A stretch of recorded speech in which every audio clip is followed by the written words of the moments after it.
Today we're going to demo how to do a pre-authorization for a bar tab or restaurant tab.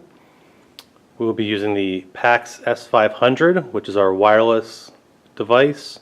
These same steps can be used for any of the PAX devices, the D210 or the S300, which are also compatible with Lavu. To start an authorization, you'll go to your tab layout, press the Lavu key, go to tab layout. From here, you'll create a new tab. It'll ask you if you want to perform a pre-authorization. Our system is set up for a $1 pre-auth. You can set any dollar amount you want in the Lavu backend. We recommend figuring out what your average ticket is, and from there setting that as your normal. You'll press yes. At this point, you'll insert your card.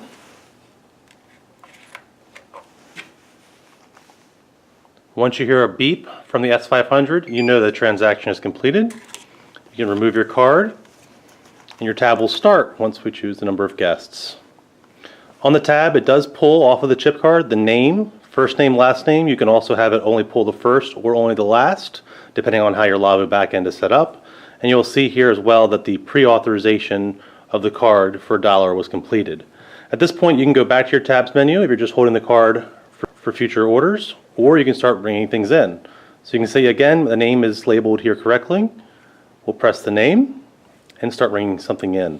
So today we're going to go ahead and go to our drinks, go to non-alcoholic. We're going to ring in 2 milks. And what this is going to do is going to put the tab at $2. This means it's higher than the authorization amount. So once we check out, you'll see how that changes. Let's ring in one more item, a water. So now we're at $3. We'll go to checkout.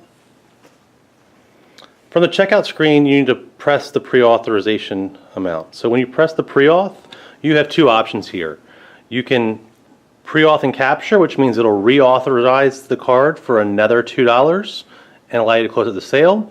If you want to use a different card, you'll use the void transaction and then run a card as you normally would. In this case, we're going to go ahead and pre-auth and capture.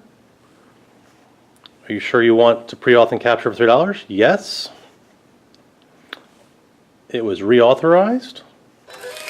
And from there, you'll get your receipt. At this point, we can say no receipt for the extra other receipt. Once you've completed your day, you'll want to enter the tips from those tabs. To enter those tips, you will go to the Lavu button, Server Functions, Server Tips. This will bring up all the transactions for the day. You'll see here on the first line that we've already run a card through and added a tip. The remaining one is that $3 transaction we had. We'll click the card tip, and we'll put in an additional $1.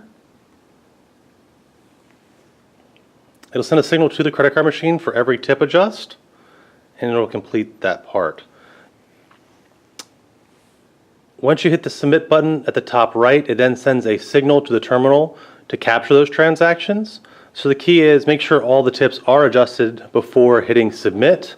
If you're adjusting tips and you want to exit, you can go ahead and exit anytime, but do not hit submit until you've completed all of your tip entries for the transactions on the page.